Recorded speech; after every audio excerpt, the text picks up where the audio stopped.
Dear students, today I am going to talk to you about innate immunity. So, this innate immunity, this is part of immunity, one part of the immunity. So, what is immunity? So, immunity is the capability of our body to resist harmful microbes and foreign materials. That is known as immunity. And this is present in all organisms. Immunity is, or some form of immune mechanism is present in all organisms. In humans also we find immune mechanisms and we call it immunity. Our ability of the body, that is to resist diseases. How we resist diseases? By resisting the entry of pathogens into the body or by killing the pathogens which enter into the body.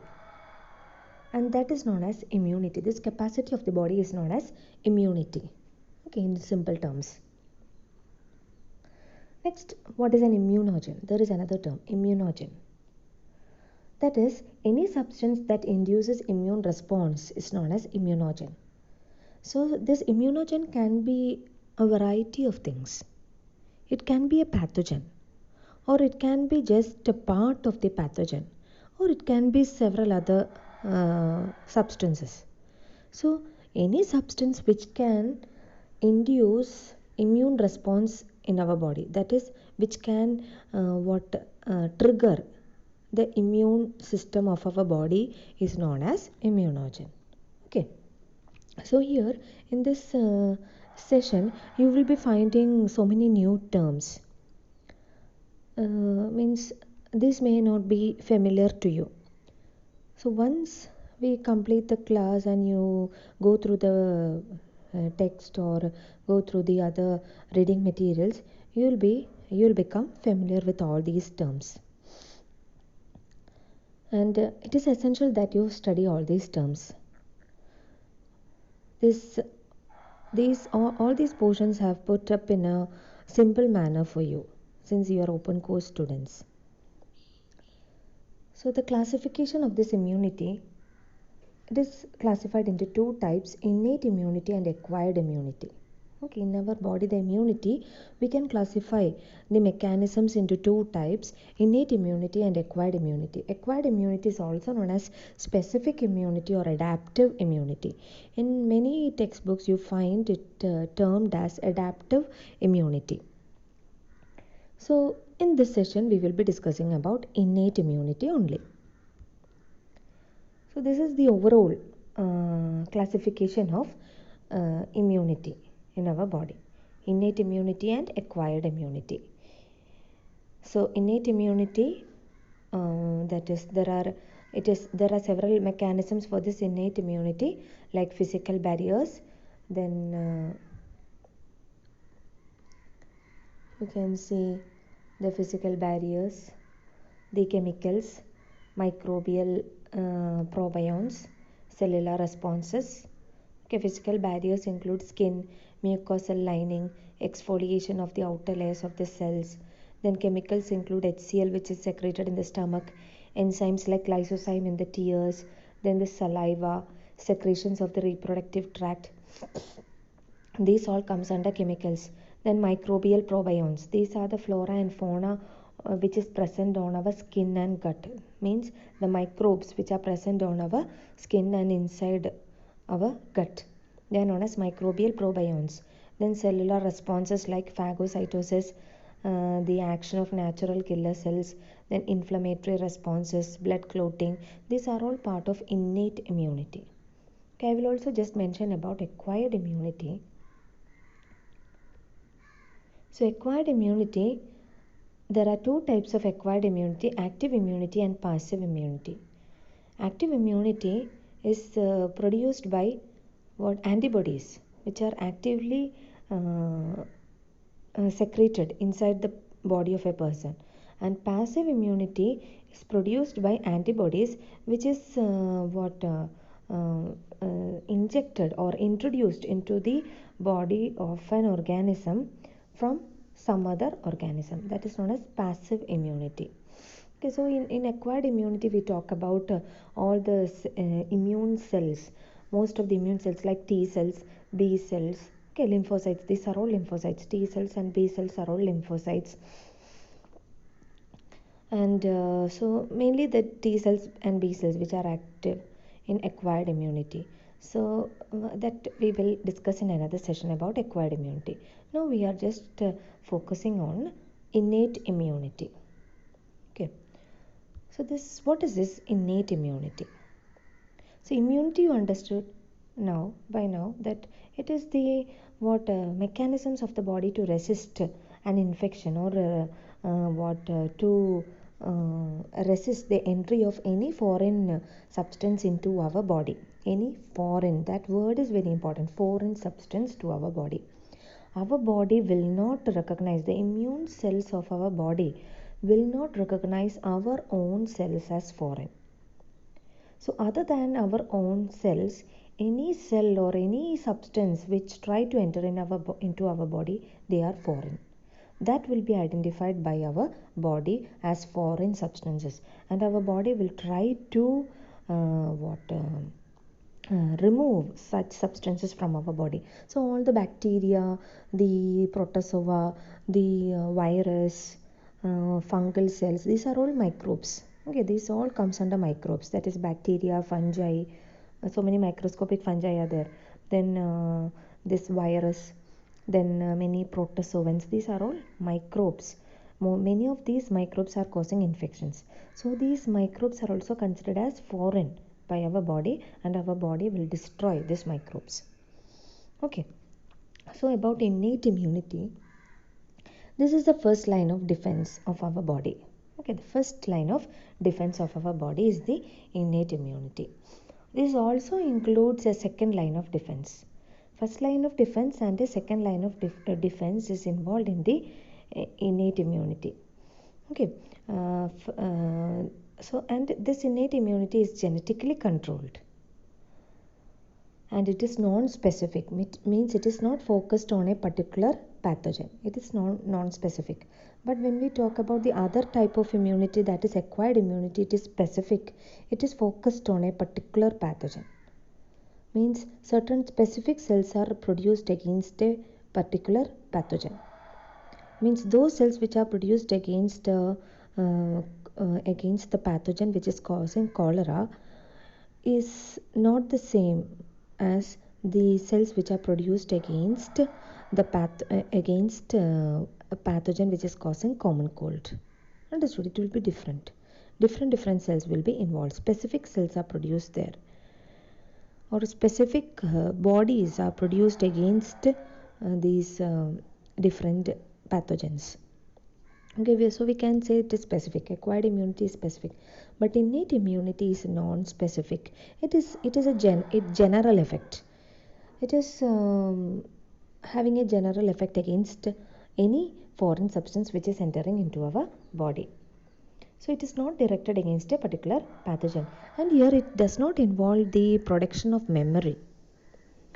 In acquired immunity, we can see that first time when an infection occurs, our body will respond to it by producing so many immune cells, and sometimes this immune system will produce certain cells known as memory cells. And second time when the same infection comes, these memory cells will at once be active and clean this pathogen very early. That is known as memory. But in innate immunity, we does not see such memory. No memory cells are produced here. So these are the certain common features, general features of innate immunity. Now about the mechanisms of innate immunity. So these are the different mechanisms of innate immunity: physical barriers, surface secretions, microbial probionts, phagocytosis, inflammatory response.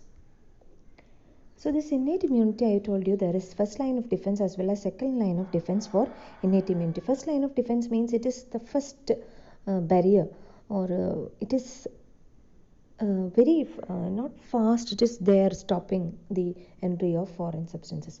And second line of defense means a small time lag is there for this mechanism to be set into action. Okay, is a very small time lag. So first line of defense is the intact skin. We can, for example, we can say first line of defense is the intact skin. Means it is there. So many pathogens are prevented from entering into our body by our intact skin. That is a covering of the body.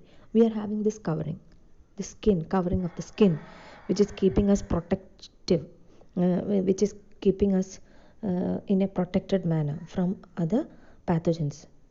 Because there are so many pathogens around us, so many bacteria, virus. These things we cannot see with our naked eye, and these are all prevented from entering into our body because of this innate immunity which is present in us. The first line of defense which is present in us, that is the skin.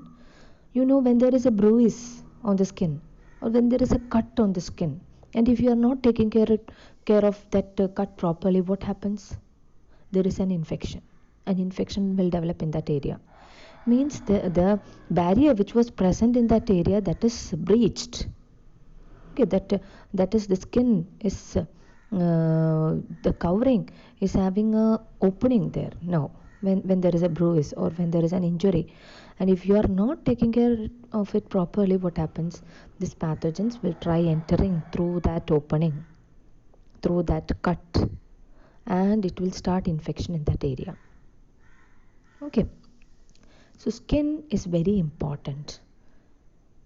It is not as what we don't think about skin as a protective layer of our body. Actually, it is preventing the entry of lots of organisms into our body. So intact skin. Then the mucous membranes and other secretions. The mucous membranes present in different parts of our body. There are openings in the body, several areas. Mouth is an opening, nose. Then the reproductive openings are there, anal opening is there. Then the ears, there is an opening in the ears. So all these areas we see mucous membranes. Most of these openings we see mucous membranes, and this mucous membrane will be producing secretions. So they resist the entry of microbes. These mucous membranes resist the entry of microbes through these openings, or otherwise these pathogens can easily enter through these openings. There is no skin covering in that area. Listen, but in those areas where there are openings, there are these mucous membranes, and the secretions produced by these mucous membranes. Then there is the normal microbiota present in our body. On the surface of our skin, as well as in the openings of our body, there is the microbial population. There is a microbial population which is considered as the normal microbiota of our body. They will resist the growth or entry of other pathogenic microorganisms. So these are the first line of defense. It is there. It does not take any time lag to come into action. It is there already. Then the second line of defense, which is in an innate immune system, is phagocytes such as neutrophils, eosinophils, dendritic cells, macrophages. These are certain cells known as phagocytes. Okay, so when some bacteria or a virus or a foreign material try entering into our body, after the entry they will be destroyed by phagocytes. But so there is a small time lag. Means after entry, these phagocytes should find these foreign cells, and then they should destroy it. So there is a small time lag. That's why it's known as second line of defense. Then the inflammation, another mechanism of the body. Then fever. Then antimicrobial substances produced by our body, that is several cells, immune cells in our body produce antimicrobial substances. Certain chemicals are secreted, and that will destroy or that is harmful to the pathogens. So these are all second line of defense. Next, about the physical barriers. So physical barriers, they can be categorized as the first line of defense. The skin is one of the physical barrier.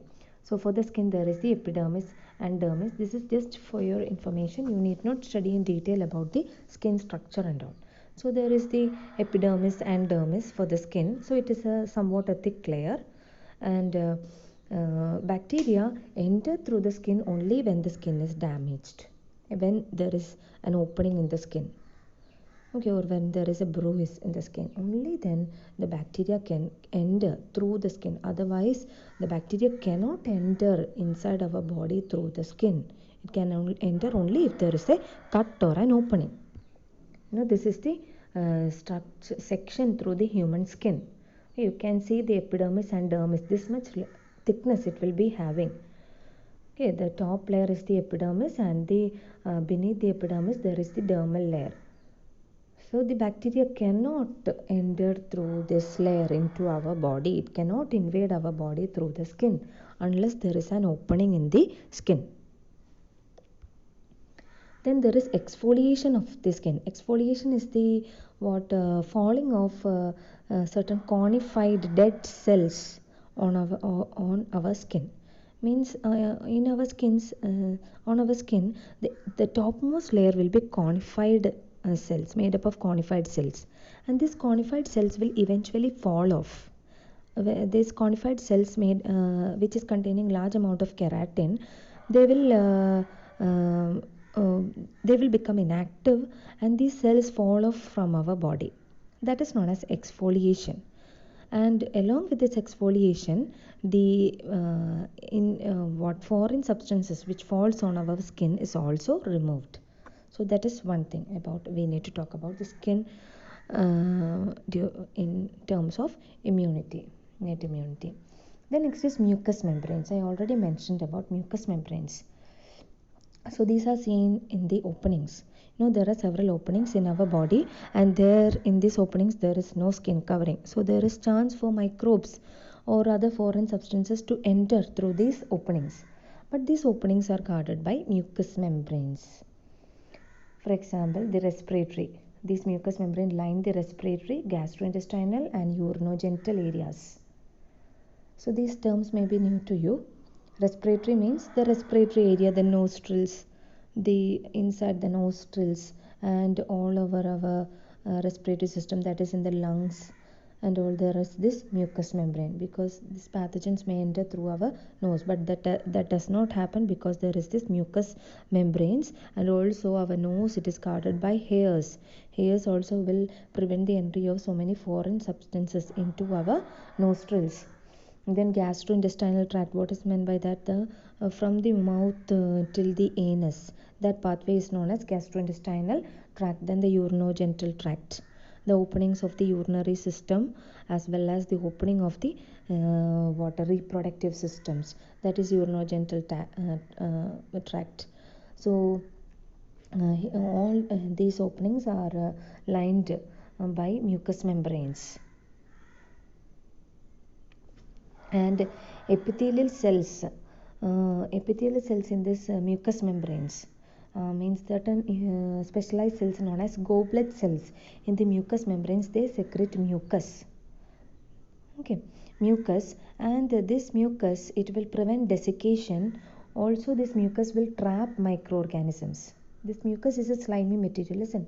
It will trap microorganisms, and there are also certain enzymes produced in these areas, in these mucous membranes, which kill the microbes.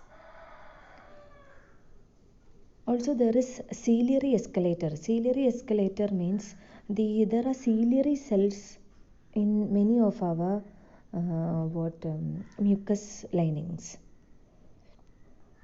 In the lower respiratory tract, it is there. Mainly we see the ciliary escalator. That is, there are these cilia are small hair-like structures that we see in this layer. And this hair-like structures will be stroking in towards one direction, stroking.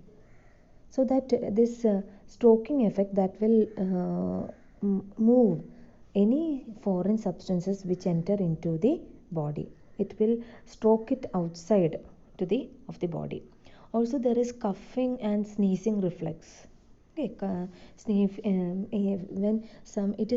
some foreign substance enter into our respiratory tract, that we cough. Also the sneezing, also the same thing. When some foreign material, minute dust particle or something enter through our nose, we sneeze. That is a reflex action. Also the cough, when it enters through our mouth into the respiratory tract, there is a reflex action. We will cough, and our body try to eliminate that foreign particle.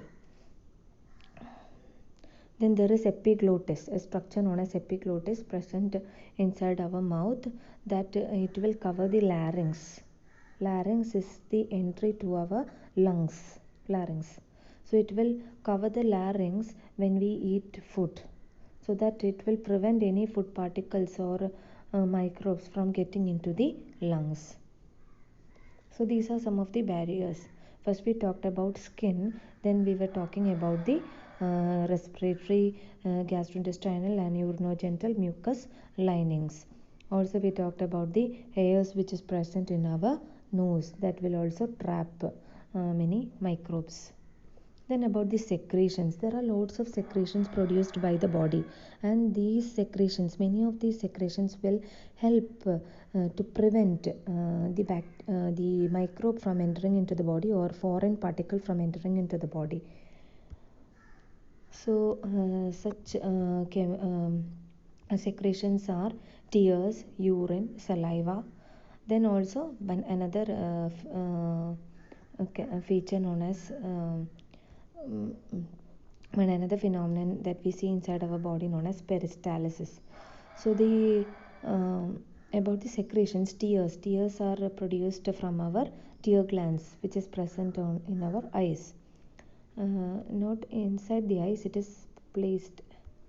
This is the area you can see here. Lacrimal gland is marked. This lacrimal gland produces tears. It is not present inside the eye, it is located just above the eyeball. The lacrimal gland that produces tears. And then you can see the ducts carrying the secretion, and how it is. There is the lacrimal sac, which is located inside our nose, near to our nose, and not inside the nose, but it is in that area, the lacrimal sac. So tears, the secretion of tears falls into the eyes, and these tears are having certain antimicrobial properties. So tears, this constantly wash over our eyes, and it drain into the lacrimal ducts. And these tears contain lysozyme.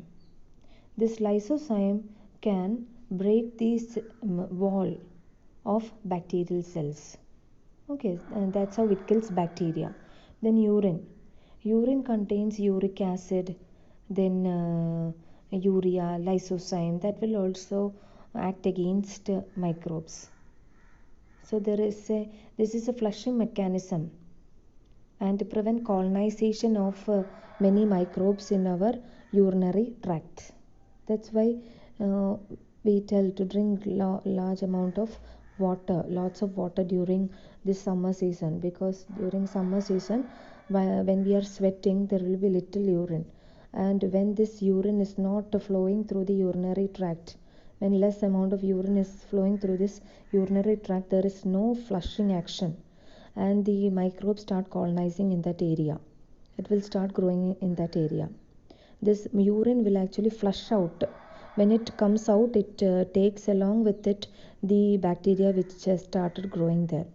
So if there is little urine or no urine, means this bacteria start colonizing, and it will grow in large numbers in that area, and the person may contract urinary infection. Then the salivary glands. Saliva also contains certain bactericidal or antimicrobial property. It contains lysozyme, which kill or remove microbes from our mouth.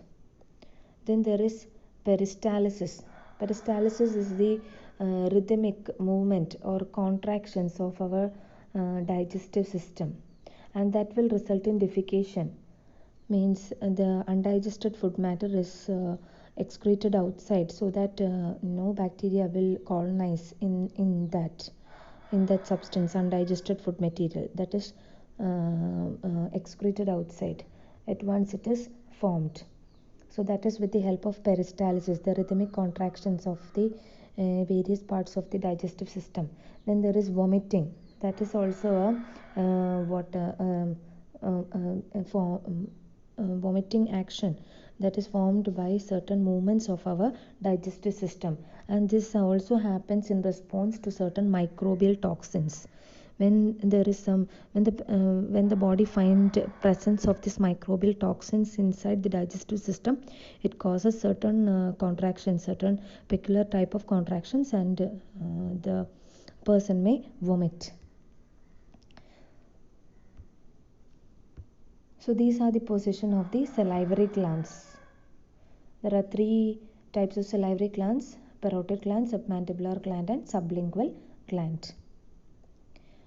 Next, again, about the secretions. We haven't finished about the secretions. Sebum is these are some type of oily secretion. Sebum. It is formed over the skin. Okay, and this sebum also will inhibit the growth of bacteria and other pathogenic organisms on our body. The sebum is secreted in large amounts on our face. Then the sweat which is produced over the skin, that is also having lysozyme. It will also prevent the growth of bacteria or other pathogenic organisms on our body. Also, it will regulate the body temperature, the production of sweat. Then the gastric juice.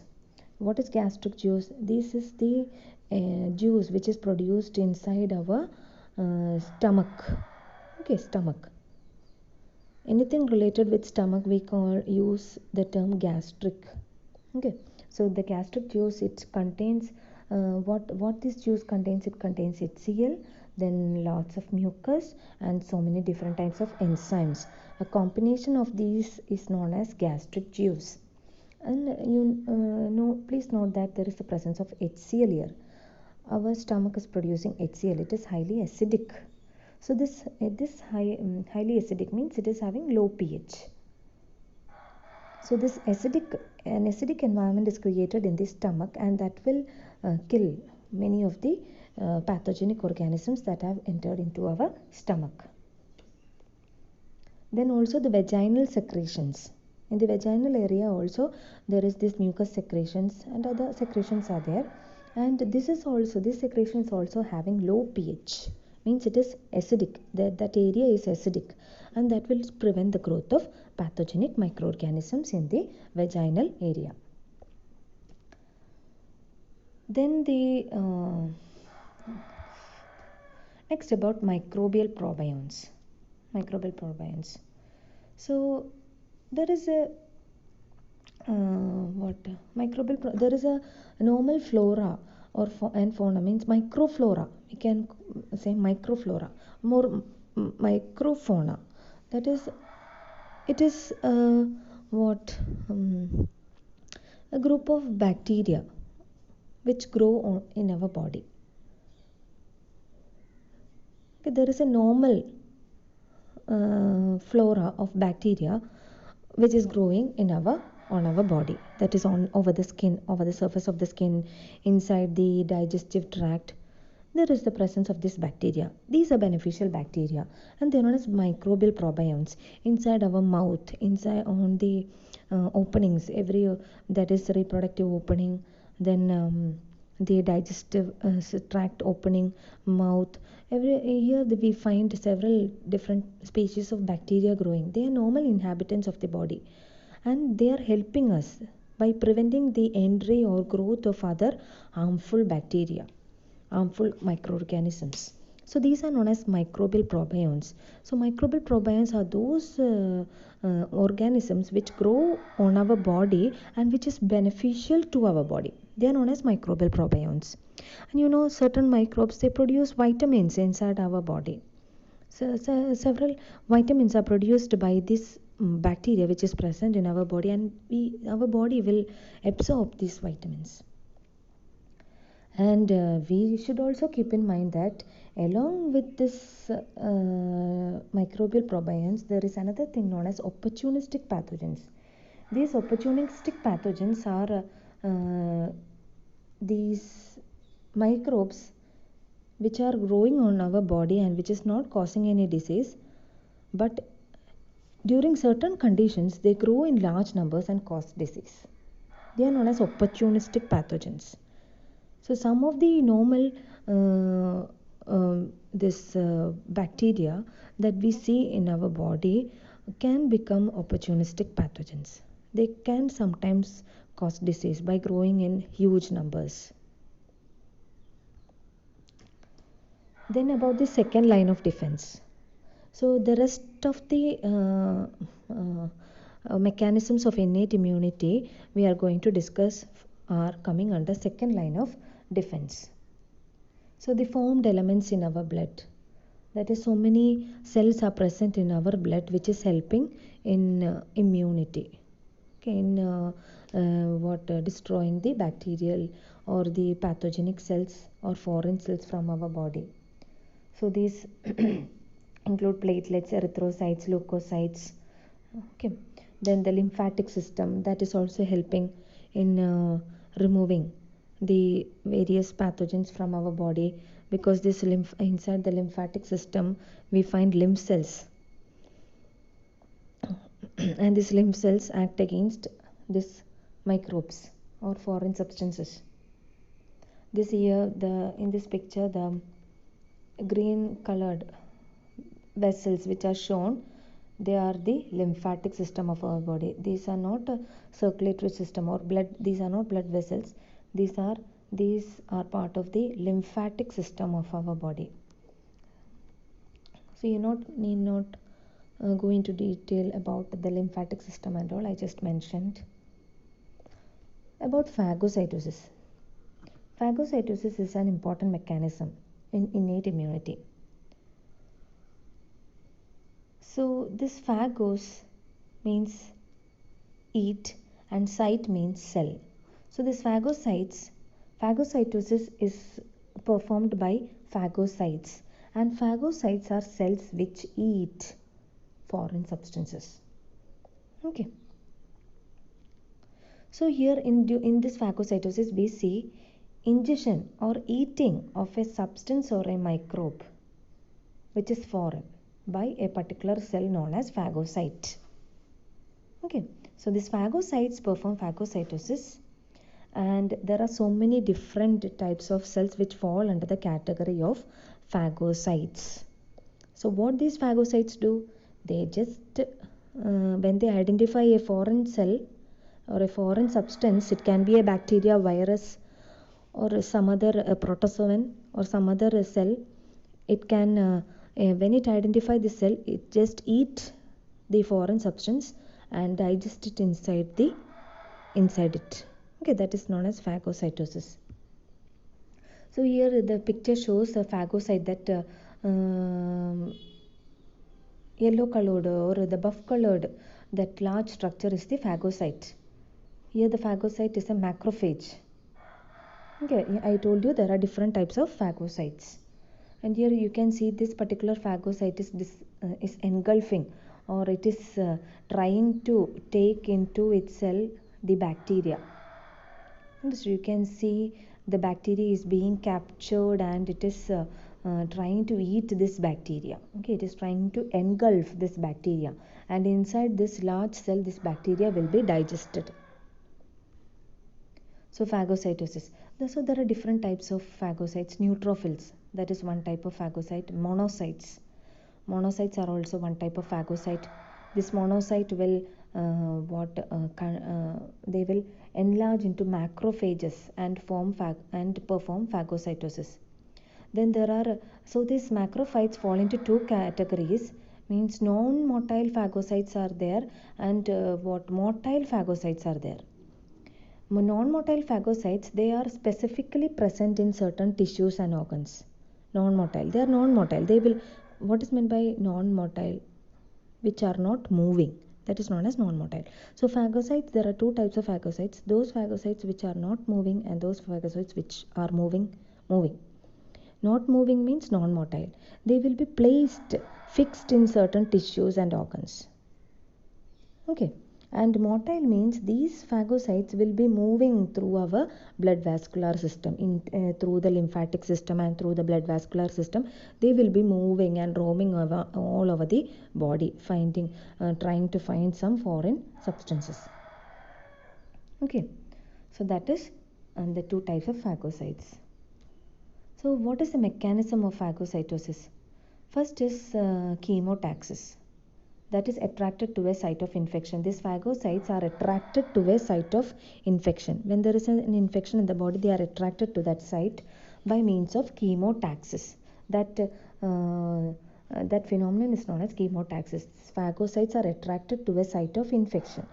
Means in that site of infection there is the growth of some foreign substances, maybe bacteria or virus or a protozoan or a fungus. So that is meant by infection.